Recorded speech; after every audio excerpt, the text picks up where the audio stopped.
ఇప్పుడు మీకేం కావాలి? స్థితి కావాలి. స్థితి అంటే నిర్వహణ శక్తి కావాలి. కొన్ని సంకల్పములను మనస్సు చేస్తుంది. వీటిని విడగొట్టగలిగిన ప్రజ్ఞ కావాలి. అది వ్యగ్రతతో ఇవాళ ఈ పని చెయ్యి అంటుంది. నేను చేయను. నీకేం, నీ సొమ్మేం పోయింది నువ్వు చెప్తావు, కానీ మూట కట్టుకొని అనుభవించవలసిన వాడిని నేను చేయను అని మనస్సుకు ఎదురు తిరిగి చెప్పి, ఈ మాట చెప్పావు చాలా బాగుంది, ఇది చేస్తాను అని మనసు చెప్పినవి కొన్ని అంగీకరించగలగాలి. ఇలా చెయ్యడానికి మీకు సమర్థత కావాలి. ఇది నిర్వహణ సమర్థత. అడ్మినిస్ట్రేటివ్ ఎబిలిటీస్ అంటారు చూసారా? ఒక కుర్చీలో కూర్చుంటే ఆయన ఆఫీసర్ గారు, ఆ కుర్చీకి ఒక శక్తి ఉంటుంది. ఆ శక్తిని పొంది ఉన్నవాడు స్థితికారకుడు. స్త్రీగా చెప్తే నారాయణి అమ్మవారు, పురుషుడిగా చెప్తే శ్రీ మహావిష్ణువు. ఆయన స్థితికారుడు. కాబట్టి మీరు ప్రాతకాలమునందు తప్పకుండా విష్ణునామం చెప్పాలి. మీరు పూజామందిరంలోకి వెళ్ళి కూర్చోగానే విష్ణునామంతో ప్రార్థన ప్రారంభం కావాలి. అందుకే ఓం కేశవాయ స్వాహ, ఓం నారాయణాయ స్వాహ, ఓం మాధవాయ స్వాహ, గోవింద విష్ణు మధుసూదన త్రివిక్రమ వామన శ్రీధర హృషికేశ పద్మనాభ దామోదర సంకర్షణ అని ఒకవేళ మనకి సరిగ్గా చెప్పడం చేత కాదేమో అని ఋషులు నిర్ణయించేశారు. అసలు పూజ ప్రారంభమే ఆచమనంతో, ఆచమనం విష్ణునామాలతో. ఆ విష్ణువు యొక్క శక్తి మీ యందు ప్రసరిస్తే మీకు సాయంకాలం వరకు ఆ ప్రజ్ఞ అలా వెడుతుంది. ఎందుకంటే జాగృతిలో ఉన్నప్పుడే మీరు ఇంద్రియాలని మనస్సుని ఈశ్వర స్వాధీనం చెయ్యాలి.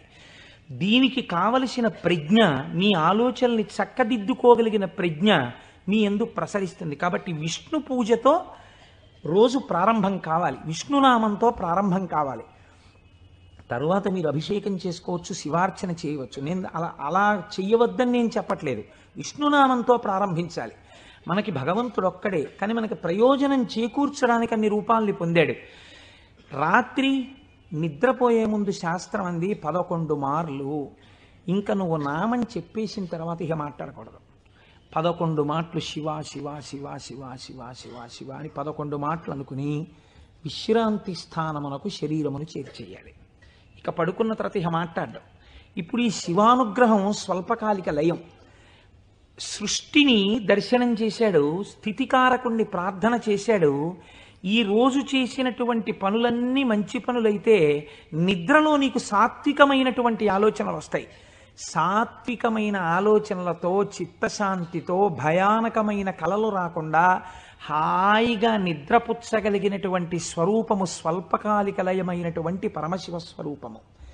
శివనామం చెప్పి నిద్రపోతే నిద్రా సమాధి స్థితి, అది సమాధి స్థితి అవుతుంది.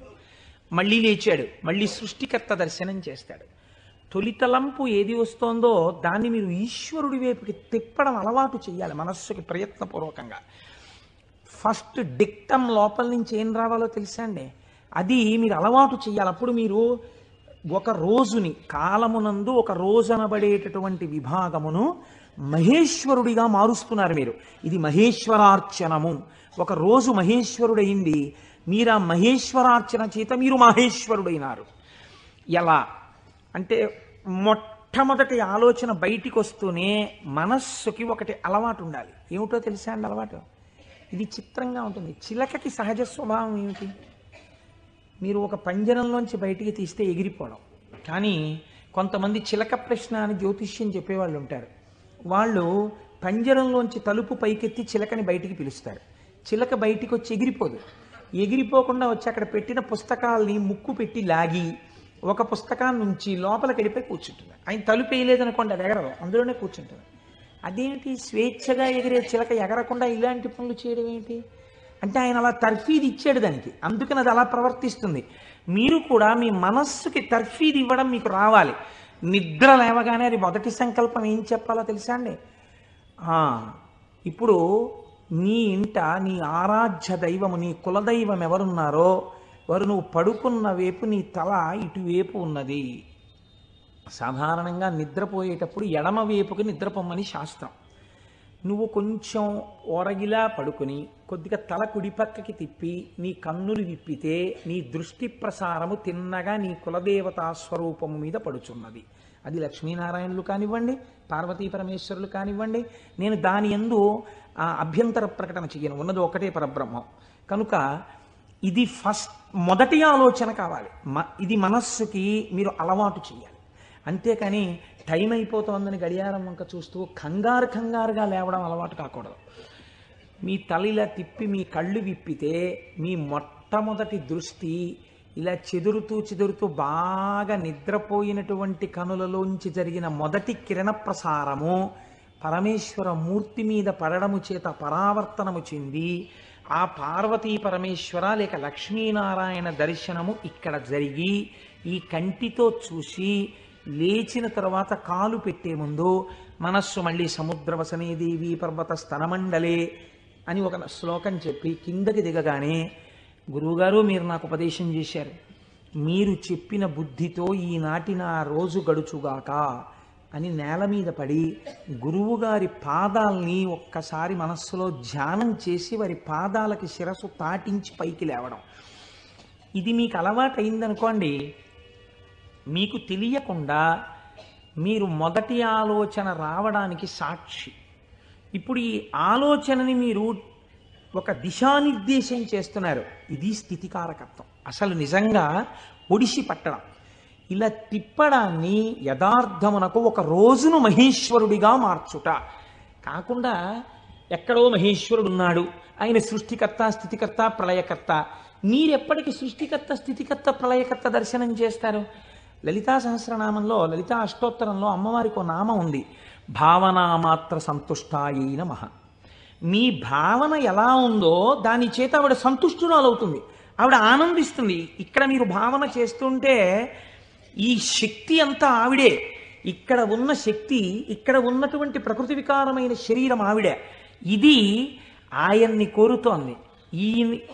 దీన్ని దానితో కలపాలని ఆవిడ తెర పైకెత్తుతుంది. ఇది మాయా అన్న అవనిక ఒక రోజున పైకెత్తేస్తుంది ఆవిడ. అప్పుడు మీరు దాంతో కలుస్తారు. ఇది జీవితంలో అనుసంధాన ప్రక్రియగా వెళ్ళవలసినటువంటి మహేశ్వర స్వరూపం. అంతేకాని మహేశ్వర స్వరూపం అనగా ఏదో దేవతలందరి చేత పూజింపబడువాడు, నేను దాన్ని దోషం అంటలేదు, నేను తప్పంటలేదు. కానీ మీరు అలా అనుసంధానం చేసుకుంటే అది భక్తికి బాగా పనికొస్తుంది. అందులో నేను ఎంత మాత్రము దోషమెంచను. కానీ మీకు ఇది నిత్య జీవితమునందు అలవాటులోకి తెచ్చుకోవలసినటువంటి ప్రక్రియ. మీరు ఇలా దర్శనం చేస్తూ వెళుతున్నారనుకోండి, మీ లయ పరమశివుడు.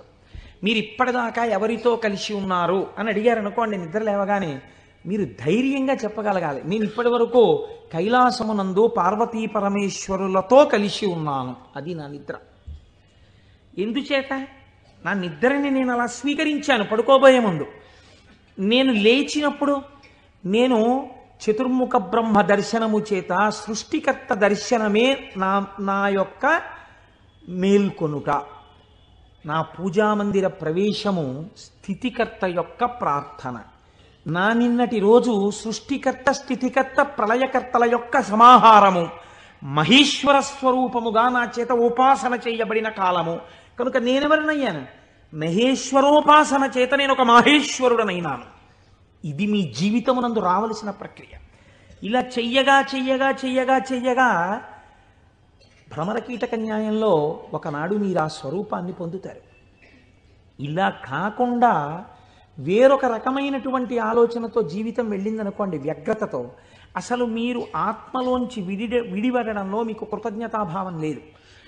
ఆ నిద్ర పట్టింది, లేవడం దేనికోసం? న్యూస్ పేపర్ కోసం. న్యూస్ పేపర్ తీస్తే ఏముంటుంది?